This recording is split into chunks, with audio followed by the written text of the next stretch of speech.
game. 17 more battle reports and more. That's it.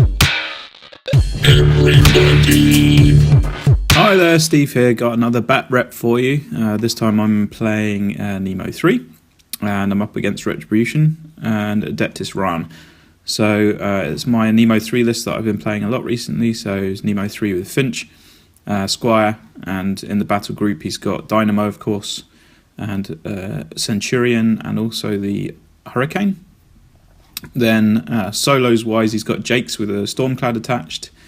He's got Genuine Warcaster with the Firefly as usual, and Strangeways. And that's the entire bat list. It's in heavy metal theme, so I got a bit of a longer deployment. And I'm up against Adeptus Rahn. Now, I know this is also in theme. I'll just have to look that up. So it's in the theme Forges of War, which is free solos, shield guard for all the jacks, and free upkeeps for everyone. And I'm not sure which models were free in this list. I didn't take a photo, unfortunately, of my opponent's list, so I just cobbled it together from the photos here. But anyway, it's Adeptus Rahn. He's got the Helios in his battle group. Then he's got 2 Chimeras and 2 Manticores. The Chimeras are the art nodes. Then he's got 2 units of House Shail battle mages, one of which have got a soulless escort attached, and he's got 1 Arcanist mechanic attached there. So here's what the table looked like at the beginning of the game. So we're still playing Steamroller 2016. There's a tournament coming up shortly before the official release of Steamroller 2017. So up until then, I'm still trying to practice on the 2016 maps. This one's the one with the 2 big circles. No idea what it's all about. But the terrain was deployed according to the newer rules, and it's quite interesting because the newer rules, quite a lot of the time, you're going to have a line of sight blocking piece of terrain slap bang in the center of the board. And what that means is that quite often you're going to be able to have to be able to split your force in 2 in order to play a solid game on scenario. So in this case with Nemo 3, I've specifically got the Centurion here in Nemo's battle group with Strangeways supporting it to basically cause my opponent nightmares on scenario, and combined with Nemo's Magnetize spell, which is an upkeep that makes and Arcane Shield from the Journeyman Warcaster, that makes that Centurion very difficult to remove. So so my opponent chose to go first, I believe, and so I got to choose sides. So I automatically went for the side with the trench and the 2 forests, because I felt like that would give me more opportunities to hide Nemo away, especially with both forests being line of sight blocking terrain on both of the zones. And I've got my 12-inch deployment, as you can see here, and yes, I've set up the Centurion so that basically, because he's set up so far on my left, I've got the Centurion set up to contest that zone and give him headaches on that side. And then a fairly heavy deployment with my Hurricane over on the right. Obviously my Hurricane's looking to dominate that zone, not dominate, but occupy that zone and generally cause my opponent problems. Slam models out of the zone if needs be. And then I've got the Dynamo and the Firefly and the Stormcloud all in the centre, and they can play reactively depending on what my opponent does. We'll be able to go around that well in the middle, which works the same as a house. Oh, and just a note on choices of lists here. So my opponent chose to go with Adeptus Rahn, and I chose to go with Nemo 3. And I think we chose... we had a bit of a discussion before the game and decided to set that up. So he's quite an experienced player, quite a competitive player, and he was quite happy for me to play Nemo 3 because it helps him test out his game plan with Rahn. So Nemo 3 is actually pretty good counter to Rahn and pretty good counter to Retribution in general because of that single spell Magnetize. So Rahn depends a lot on slams. He's got Force Hammer, same as Nemo 3, slams and pushes and out of activation movement. And that means that a lot of his shenanigans that he can do are completely blocked on my army because I'm mainly jacks, and that single spell Magnetize prevents them from suffering from any of those effects. No knockdown, no push, all that kind of stuff. So it balances out the matchup pretty well. One thing is that the Firefly doesn't get affected by that spell because he's attached to the Journeyman Warcaster rather than Nemo. The Stormclad is attached to Jake's, but the part of that is having Sidekick up, and Sidekick prevents knockdowns and pushes and placements. So it's effectively the same as Nemo's spell. That's one of the big advantages of Nemo, I think, is that Magnetize, because it's such a good denial spell. A lot of people as lists rely on being able to do things like that. Some of the feats are just pushes, for example. A lot of powerful scenario elements get neutralized by that spell. So anyway, here's my opponent's first turn. He's just ran a lot of things up. He's obviously split his battle mages up to help occupy the zones on either side. He knows that I'd be able to shoot them down if they got into range, so he's keeping them a little bit further back.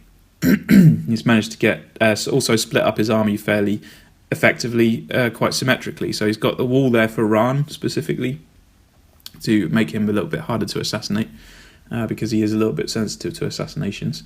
Then he's got the 2 arc nodes, one going for each of the zones, and the 2 manticores, one going for each of the zones, and then his Helios in the middle, and I guess he's just going to play that reactively either way. So here's my second turn. So deliberately getting the Centurion into that zone, just towing in with Arcane Shield up on it, to give him a real problem and to stop him being able to score in that zone. Then I've got the Hurricane has moved up onto my side, onto the right-hand zone, and is towing in, and again, very difficult to remove without completely destroying it. Then I've put the Stormclad up behind the obstruction, so if any of his Warjacks dare to get any closer to my army, then hopefully he'll be able to charge them and destroy them. Dynamo's there a little bit further back. Dynamo's actually pretty deadly in close combat as well, but I want to be able to use his gun as well, so he's a little bit further back. Could potentially shoot anything within 15 inches. And then Nemo's hiding up behind the forest with Finch and the Squire. Got Magnetic Field up, very important. And then the rest of my stuff I've put in the trench. So there's the Firefly and all of my solos, and they're all just in the trench just to make them a bit more difficult to hit and to stop him from being able to do any AoE spells or attacks on them early on in the game. So pretty standard first opening move for me, and if there's any experts among you, then maybe you can tell me now what my major mistake here was, and I'll give you a second to decide before moving on to his turn. So my major mistake, as you can see here, was in fact setting up a perfect Force Hammer target in my Firefly. So they were all in the trench there. My Firefly was at the front, and all of my solos were all lined up in a nice row, which meant that he could use his arc node to slam the Firefly across all of my solos, which was absolutely deadly. So it knocked them all down. I don't believe it killed any of them with the slam, but then because they were all knocked down, he was then free to do some spells and some shots, and took down Strange Ways, Jake's, and the Journeyman Warcaster. And the Firefly is knocked down at the back of the trench. So the Firefly is now inert, so spent the rest of the game knocked down. Strange Ways can't run the Centurion anymore, can't give it the extra focus. Arcane Shield's gone on the Centurion, that makes him a lot more vulnerable. And Jake's is gone, which made the Stormclad inert. And then my opponent made sure with the Stormclad to completely take him out. So the Stormclad's gone as well at this point. So a huge mistake on my part. Usually in that situation, you'd think that all of your pieces would be nice and safe inside a trench. I'm just very glad I didn't have Nemo in there as well. So yeah, so pretty decisive move there from my opponent. But I was genuinely quite pleased to find that the game wasn't over at that point. So definitely out of the game as far as attrition's concerned. So my Centurion can maybe hold down that zone that he's in, but he's not likely to be able to clear it out. But on the other side, my opponent's looking pretty light on my zone. Actually, just behind my Hurricane is one of his arc nodes, who just ran up to engage, just to give my Hurricane something to deal with, so he couldn't just walk in and take out all of those battle mages. So it's important for me to be able to try and score on my zone now. I say my zone, it's just the one on my right hand side here. It's important for me not to get into the charge range of his Helios. And so I have to be a little bit cautious about positioning, but all I have to do is clear out that zone, and hopefully I can score some points on my turn. So that's what I tried to do. Unfortunately, I had some pretty bad rolls. So Dynamo just walked up to the arc node that was jamming the Hurricane, just to try and get rid of it, and unfortunately missed 2 of my attacks. Due to some pretty rubbish rolling, so I wasn't able to quite finish off that light jack, which was quite annoying because that meant that my Hurricane wasn't as free to move around as he had been before. Having said that, he did manage to take out the battle mages that were sitting in the zone, but unfortunately, because of that arc node still sitting there, I wasn't able to clear it out. On the other side, the Centurion actually managed to take down his other arc node on the other zone, as got his anti-charge spell up and is engaging the Manticore, so at least I don't have to worry about the Manticore shooting, and again, that zone is still occupied. So no one scored, unfortunately, on my turn here, but the attrition is actually going okay. So moving on to my opponent's next turn. I must have missed out a turn here because my Hurricane has moved as well. So my opponent did some movement shenanigans to allow the Helios to engage with the Centurion, and that managed to punch him until he died. That freed up the Manticore to then charge at Dynamo, either charge or walk up. I think he walked up to him. But then he also had some pretty bad rolls. He missed, I believe, out of 5 attacks, I believe he missed 4 of them, trying to get 4s to hit. So that kind of balanced out my last terrible turn. But yeah, the Centurion's no longer blocking that zone, which means he's free to start scoring points over there, unfortunately. That's a pretty big problem for me. And just because Arcane Shield got knocked out on the Centurion, otherwise he would have been much harder to remove. Then it looks like I was able to remove the arc node, probably using Dynamo, as I believe he still had his Cortex and his right hand left. So yeah, Dynamo was able to take out that arc node, which then freed up the Hurricane to try and take out the Manticore. So the Manticore was in the zone, the right hand zone. The other Manticore was in the right hand zone, just behind where the Hurricane is now. And the Hurricane was able to just walk up and take him down. But unfortunately, that meant that I didn't have quite enough attacks to be able to take out the remainder of the battle mages. So Nemo's got his nice gun, which is long range enough, so he was able to take out one of the guys. But my opponent was careful enough to make sure that his other guy was outside of the range of the Electro Leaps. So usually I would fall back on Nemo's spell and be able to shoot the other guy just to clear out that zone. But unfortunately, he had a Soulless Escort attached to that unit, which meant that the spell had -5 range, which meant I couldn't get close enough with Nemo to be able to shoot that last guy off the table.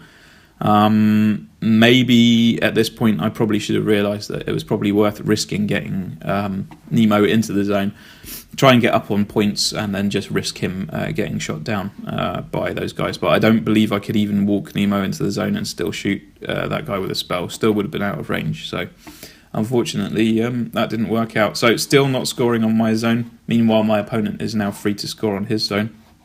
So that's what he does, is he moves up Rahn, because he needs to start getting those double points, because he's going to have problems on this right-hand side. Nemo can probably handle what's left there on his own. So really my opponent wants to score enough points before my Hurricane gets a chance to move around and cause problems for his Helios. So that's what he did. He got Rahn up into the zone. He's got him nice and far away from anything I can do. He's too far away for me even to use the arc node on the Hurricane. And also he's moved in a couple of models over on top of the Hurricane just to stop him being able to walk around freely.